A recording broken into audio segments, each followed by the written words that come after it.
Siang teman-teman, balik lagi di Semua Bisa Channel. Jadi di video kali ini, seperti biasa, kita lagi mau coba ngebahas masalah motor listrik dari Volta. Jadi ada orang itu minta tolong ke gue buat motor listrik Voltanya itu minta diganti kontrolernya, juga pengen ditambahin indikator baterai, plus juga pengen didoublein baterainya seperti di video ini. Jadi orang itu dari YouTube, dia langsung email gue dan minta untuk dikerjain motornya. Dan video ini itu diambil setelah semuanya udah selesai gue pasang. Yang awalnya motor Volta itu terkenal dengan jenggat ya, atau kita bisa bilang lompat-lompat, kita gas dikit dia udah bener-bener narik. Tapi setelah gue ganti controller dengan merek Votol, jadi bisa disetting supaya tarikannya itu lebih smooth. Tarikan awalnya itu nggak jenggat, tapi juga nggak membuat tarikan dari motor ini lemah. Tetap di kecepatan atasnya itu bisa jadi kencang ya. Atau misalnya kecepatan atasnya itu nggak menurun. Bahkan bisa kita tinggikan sesuai kemauan kita. Dan kontrol Votol itu punya satu kelemahan ya, atau punya beberapa kelemahan. Yaitu waktu kita pasang controller ini ke motor Volta, biasanya itu motor Volta yang generasi terbaru itu dia udah ada persentase baterai di speedometer.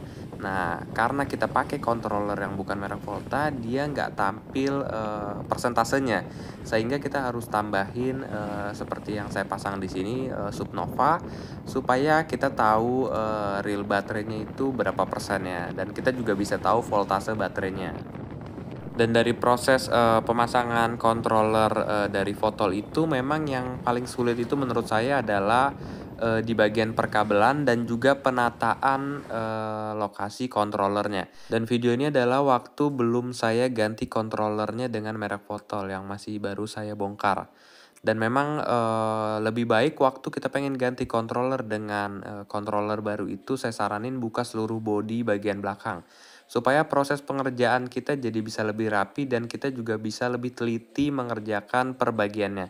Karena memang kabelnya cukup ruwet, kalau misalnya salah-salah malah bisa bahaya. Ini saya lagi mau coba atur penempatannya supaya Votol bisa tetap teratur dan rapih ya, dan gak mengganggu kabel-kabel yang lain.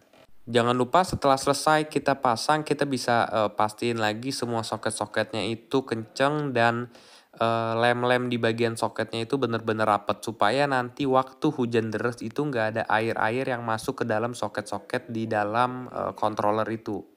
Dan ini ketika kita lagi setting controllernya supaya sesuai dengan yang pemiliknya mau, yaitu jangan sampai ada jenggat-jenggat lagi. Dan juga yang gue kerjain itu adalah penambahan baterai. Penambahan baterainya itu dengan baterai LiFePo 4. Sebenarnya prosesnya itu kalau misalnya teman-teman mau lihat, ada di video sebelumnya gue pernah bikin tentang penambahan baterai pada motor Volta. Dan banyak banget kemajuannya yang kita bisa rasain kalau kita tambah baterai jadi 2. Dan juga baterainya itu nggak cuma kita tambah, tapi soketnya juga kita paralel supaya kerja baterai itu jadi lebih ringan dan baterai nggak cepet panas, sehingga umur baterai itu jadi bisa lebih panjang dan awet. Dan ini adalah hasil pengetesan waktu motor ini pengen gue balikin ke pemiliknya, itu baterainya itu 66,2 volt ya, atau 81%. Dan proses kita jalaninnya itu dengan speed normal ya, 1-2, karena jalan keadaan siang itu lumayan macet, jadi kita nggak pakai speed yang agak kencang ya. Dan waktu udah sampai rumah pemiliknya itu dengan jarak 5,7 km, baterai itu sisa 66 volt ya, atau 80%. Dan alhamdulillah pemilik motor ini cukup puas dengan yang gue kerjain, dan sampai hari ini belum ada komplain sedikit pun. Dan kalau misalnya teman-teman ada yang motornya pengen di custom atau dirakit, atau misalnya pengen nanya-nanya dulu, bisa langsung aja tanyain di deskripsi bawah. Jadi di deskripsi bawah itu ada nomor telepon ataupun bengkel yang misalnya teman-teman mau datengin. Itu bisa langsung datang aja ke rumah saya, ada mapsnya itu di bawah ya. Dan ini dia video dari saya. Kalau misalnya teman-teman ada pertanyaan yang pengen ditanyain, atau ada yang kurang jelas dari video ini, bisa langsung aja ditanyain di kolom komentar, insya Allah bakal saya jawab.